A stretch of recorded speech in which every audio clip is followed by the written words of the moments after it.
si modeste, si respectueux. À peine osait-il lever sur moi ce regard. Ne vous y fiez pas. Il n'y a rien de terrible comme les gens qui voient les yeux baissés.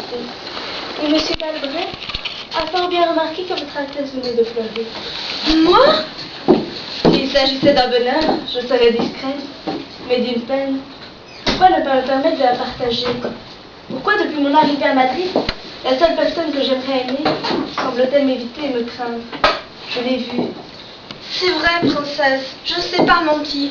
On vous dit si spirituel et d'un mérite si supérieur que cela effraie. Voyons, confiez-moi vos chagrins, je vous dirai les miens, car j'en ai beaucoup. Pas plus que moi. J'avais 10 ans à peine quand l'empereur Chalquin m'offrait me maria. À 10 ans? Pas faire un traité de commerce un vieux prince que je n'ai jamais vu. Eh bien, aujourd'hui c'est plus terrible encore.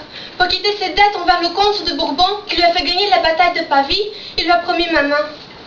Un traître à la France, sa patrie. À François Ier, son souverain. Et vous obéirez? Jamais, jamais ma main ne sera le prix d'une trahison. Vous l'épouserez, a dit mon frère, ou vous entrerez au couvent. Et moi j'ai répondu, j'entrerai au couvent. Oh, noble et généreuse fille. Et comme je fondais en larmes, il m'a dit, finissons, je suis pressée, je vous donne jusqu'à demain pour réfléchir et vous décider.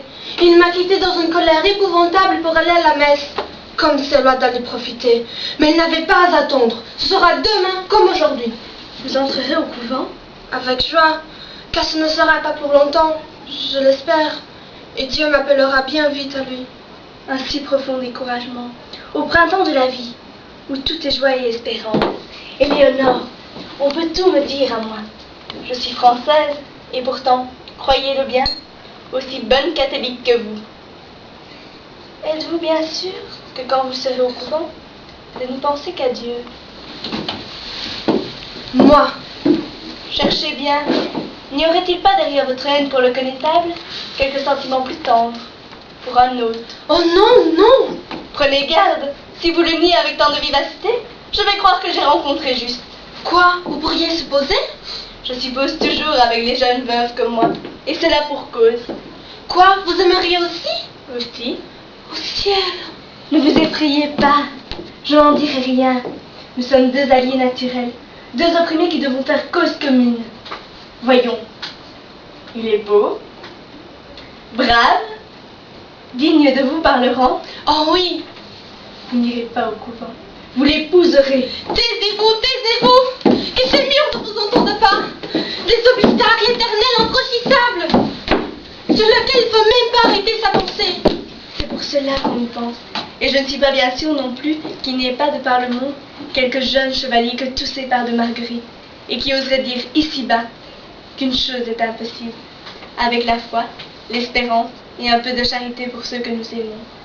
Et moi qui croyais que vous n'aimiez au monde que votre frère. Vous dites vrai. Lui d'abord, sa liberté et sa gloire, avant mon bonheur et ma vie.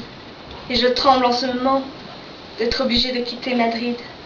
Que me dites-vous là? Ce n'est pas possible! Il faut rester à tout prix. Vous ne savez donc pas que depuis 2 mois, le roi de France, séparé de tous ses serviteurs, est renfermé dans une tourelle étroite et obscure attenante au palais, une cellule d'ancien couvent, ou plutôt un cachot.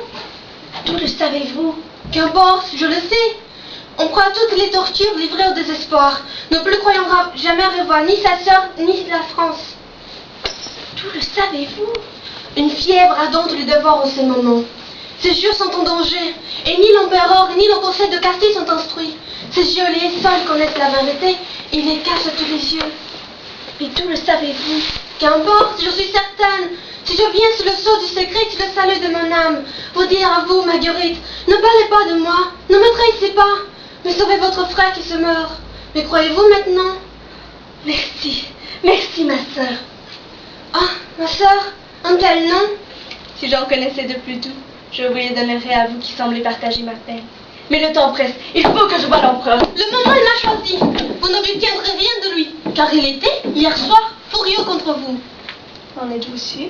Oh oui, aussi, quand il semblait désirer si vivement cette aumônière brodée par vos mains, quelle maladresse de ne lui pas offrir. Vous croyez?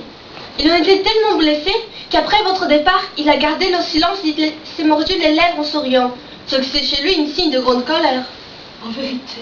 Et lorsque les envoyés des Pays-Bas sont venus lui annoncer la révolte de la ville de Gand, il les a seulement pas écoutés, il s'est contenté de murmurer votre nom entre ses dents en s'écriant qu'elle n'attende jamais rien de moi.